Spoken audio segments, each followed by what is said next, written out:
আসসালামু আলাইকুম। আ আশা করি সবাই ভালো আছেন, সুস্থ আছেন।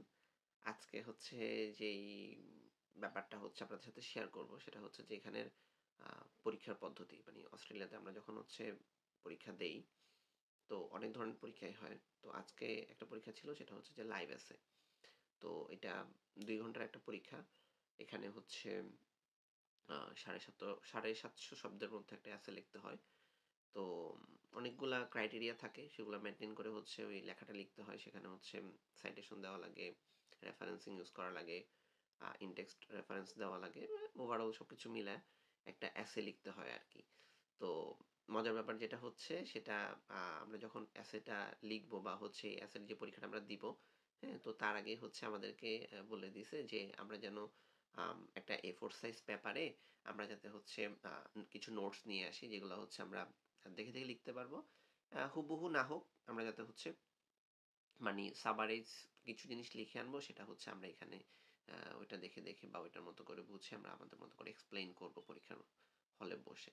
তো মানে বাংলাদেশের ভাষায় যদি বলি যে টুকি নিয়ে আসছি বা হচ্ছে প্রক্সি নিয়ে আসছি বা অনেক কিছু থাকে না যে অনেক কিছু নিয়ে আসে পরীক্ষার হলে বা আমরা বা আমাদের অনেক ফ্রেন্ড সার্কেলরা হচ্ছে বাংলাদেশে যখন পরীক্ষা দিতাম তখন নিয়ে আসতো।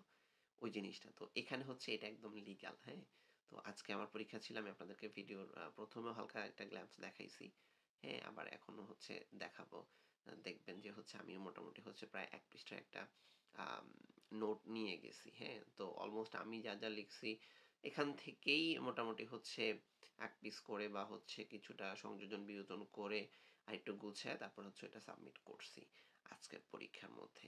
তো আম এই আরকি। তো মানে দেখেন এখানে আসলে আমরা যে বলি না যে আমাদের বাংলাদেশের সাথে এখানের পার্থক্য অনেক ধরনের পার্থক্য আছে। তো এই যে এটা একটা পার্থক্য যে বাংলাদেশে কি হয় আমি আম কথার কথা আমি একটা এসে লিখবো, আমি একটা প্রবন্ধ লিখবো বা কিছু একটা লিখবো একটা পরীক্ষার হলে, হ্যাঁ? সেখানে টাইমিংটাও আমি দেখলাম ৭৫০ শব্দের একটা আ এসে লেখার জন্য আমি বাংলাদেশে যখন অনার্স করলাম তখন হচ্ছে কখনোই আমি হচ্ছে ২ ঘন্টা সময় পাইনি।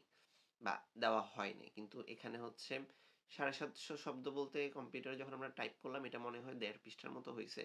তো এটার জন্য আমাকে ২ ঘন্টা সময় দিচ্ছে। হ্যাঁ? তো এই তো মানে এটা একটা ডিফারেন্স। তারপর হচ্ছে আমি বাংলাদেশে হইলে কি করতাম? আমি এটা পুরোটা মুখস্থ করতাম। পুরোটা মুখস্থ করে আমি হচ্ছে পরীক্ষার হলে গিয়ে পুরাটা হচ্ছে বমি করে দিয়ে আসতাম। ঠিক আছে?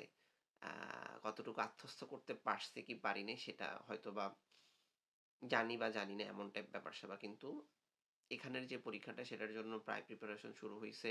আজকে আমাদের এটা ১২ নাম্বার উইক। তো আমাদেরকে খুব সম্ভবত 2nd বা 3rd উইকেই বলে দিছে যে আমাদের ১২ নাম্বার সপ্তাহে গিয়ে হচ্ছে পরীক্ষাটা হবে। এটার জন্য আমরা আগে থেকেই প্রিপেয়ার ছিলাম। তারপর হচ্ছে পরীক্ষাটা কেমন হবে সেটার জন্য ডেমো ছিল, ডেমো ক্লাস ছিল যে পরীক্ষাটা এভাবে হবে। আবার আজকে যখন পরীক্ষাটা হইলো এটার আগে ২-৩ বার মেইল পাইছি, ওকে ফাইন। এত কিছু না হোক কিন্তু পরীক্ষার যে পরিবেশটা, হ্যাঁ? বাংলাদেশে আমাদের কি করতে হয়? অনেকেই বা আমরা অনেকেই লাইফে কখনো না কখনো কি হাতে কিছু লিখে নিয়ে গেছিলাম বা হচ্ছে একটা ছোট কাগজে কিছু লিখে নিয়ে গেছি বা আমাদের অনেক ফ্রেন্ডরা লিখে নিয়ে গেছে আমরা দেখছি, হ্যাঁ?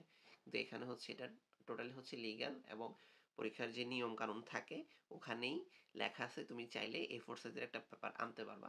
এখানে হচ্ছে তুমি তোমার মতো করে হচ্ছে নোটস নিয়ে আসতে পারবা। শুধু একটাই প্রবলেম সেটা হচ্ছে যে হুবহু যাতে যেটা লিখে নিয়ে আসছো সেটার যাতে হুবহু তুমি হচ্ছে পরীক্ষার হলে না লিখো। তাইলেই হবে। হুম? ও আরেকটা মজার ব্যাপার হইতেছে, আমি যেটা নিয়ে আসছি সেটা কিন্তু আবার তারা রেখে দেয়। হ্যাঁ? তারা জাস্ট এতটুকু চেক দেয় আমি কি টোটালি পুরোটা লিখে নিয়ে আসছি? নাকি হচ্ছে আমি আম আমার নিজের মতো করে হচ্ছে আমার এখানে ক্রিয়েটিভিটি আমি দেখাইছি। তো এখানে আসলে পুরাটা নিয়ে আসলেও পুরোটা লেখার ওয়ে নেই। কারণ হচ্ছে প্রশ্নগুলো কিছুটা ডিফারেন্ট হয়। একই জিনিস জাস্ট একটু ঘুরায় ফিরায় লিখতে হয়। এই আরকি। তো এই জিনিসটা ভাবলাম যে একটু সবার সাথে শেয়ার করি। আম এই তো। সবাই ভালো থাকেন, সুস্থ থাকেন। আল্লাহ হাফেজ।